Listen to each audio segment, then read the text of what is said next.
At that time, it was a duty station. So, I mean, I have 3 older brothers, and they've all did most of the traveling. So they grew up a long time in Germany, Fort Riley, Kansas, time in New Jersey, and I think it was during the Korean War we got stationed here. And originally we were supposed to go over to Okinawa with my dad. My mom at that point said, you know what? That ain't happening. I have 4 boys. You go do your thing. We'll be here when you get back. Because I picked up from Kansas. I picked up from New Jersey. I picked up from New York. I picked up from Germany twice. I'm not doing it again. And you can't blame somebody.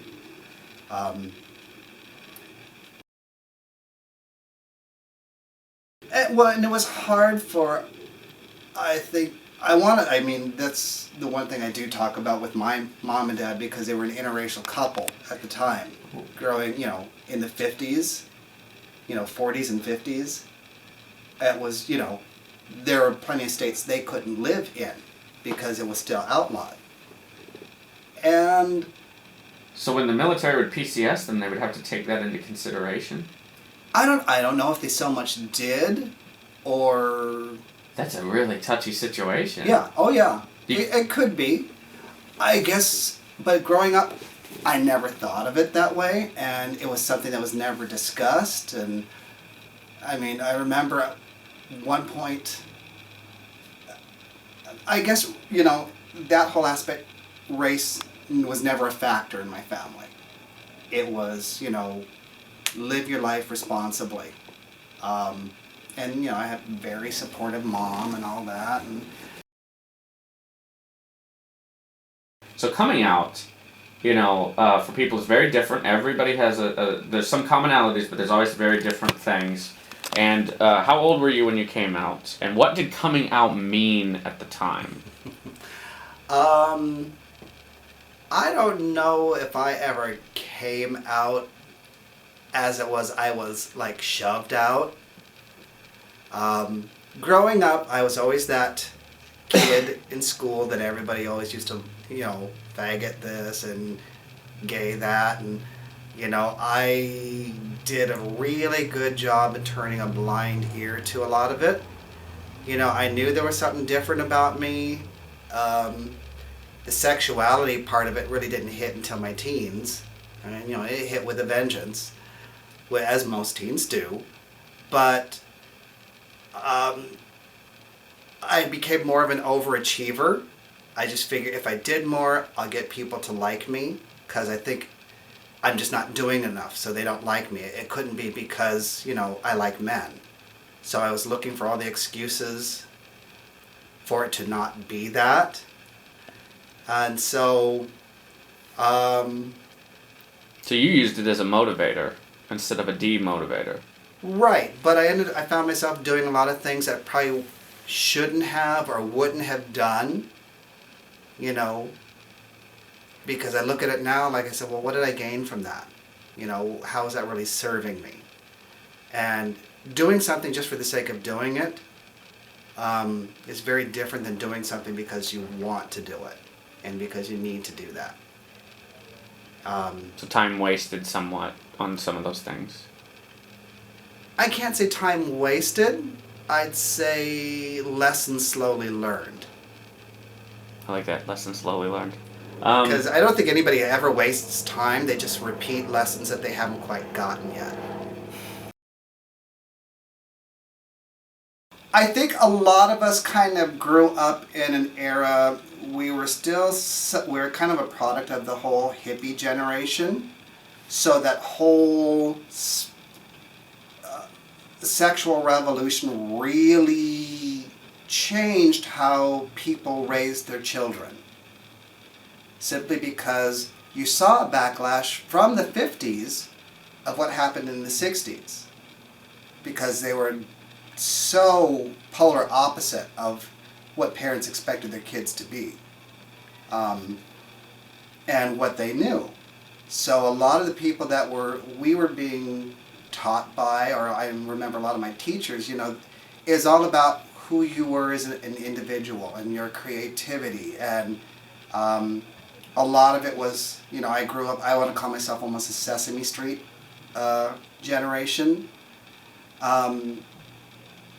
Back when Sesame Street, and I think to this day it still does, really can convey some really good messages to kids, provided you've got somebody in there facilitating what that message is. So I think each generation it was always sort of a product and a victim of the previous generation. So the previous was very much like structured and this and that. Well, you're coming from, the 50s, which was a very puritanical, like you said, sort of leave it to beaver, everything is compartmentalized in its own pretty little box, into the 60s when people were blowing things up and, people wanted their rights and people were marching on Washington, and you had the Vietnam War, and you had a lot of that fallout, to the 70s when you had a lot of people that sort of, drugged up and dropped out, and they just wanted to party. So it was about, the party generation and, the real beginnings of the sexual revolution when, men could start enjoying men and it wasn't something in hiding, because in the 50s and 60s you really didn't hear much about it. In the 70s is when you started hearing about, well, what happened 20 years ago and all that kind of stuff. And how much fun was it? It's a hell of a lot of fun.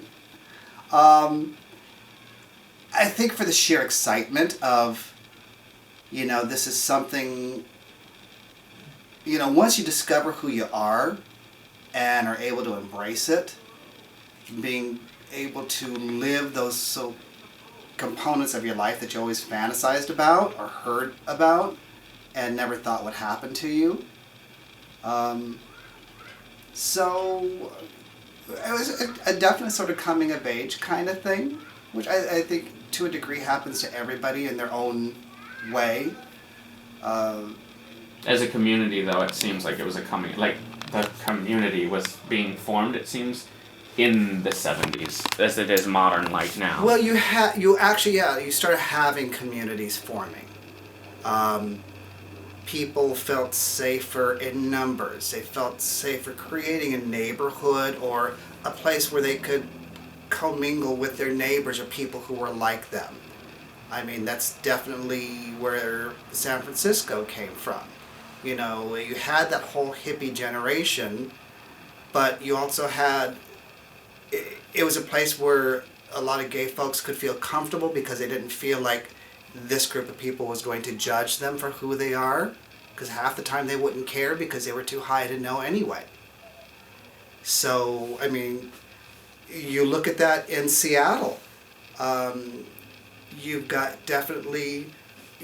your Ballard area where all the Swedish people and, they hung out. You've got Chinatown. You've got Capitol Hill, which is, what I was typically recalled as the gay ghetto.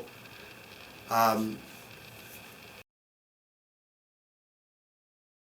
think every community kind of has a label that we as individuals create, and we sort of migrate to where we feel we're comfortable.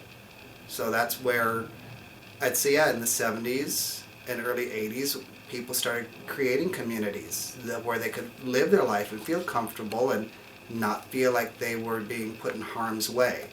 Not that they were really doing anything to change the fact that harm could happen, but there was safety in numbers. I don't know if I really fantasized about gay sex so much as I just fantasized about sex.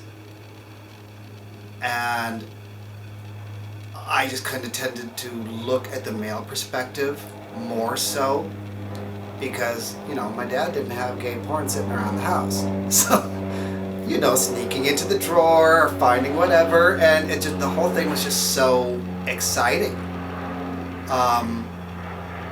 As far as my real first gay sex adventure, you know, I was a couple times in high school, you know, with friends that, you know, the back seat of the car, you know, out behind the parking lot of something or other, just, you know, very secluded areas, and then and just meeting a few people, and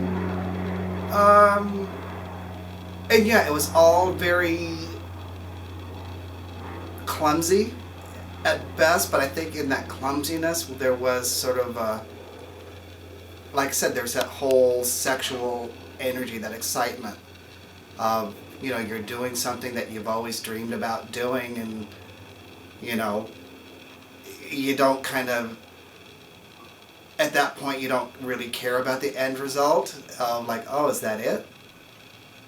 You know, whereas, like we talked about before with today's generation, you know, the way they're looking at one another and sizing each other up from, you know, 2 countries away via the internet, when they actually do meet, they get to that, oh, is that it stage right away. And so they don't even have that opportunity to make that connection.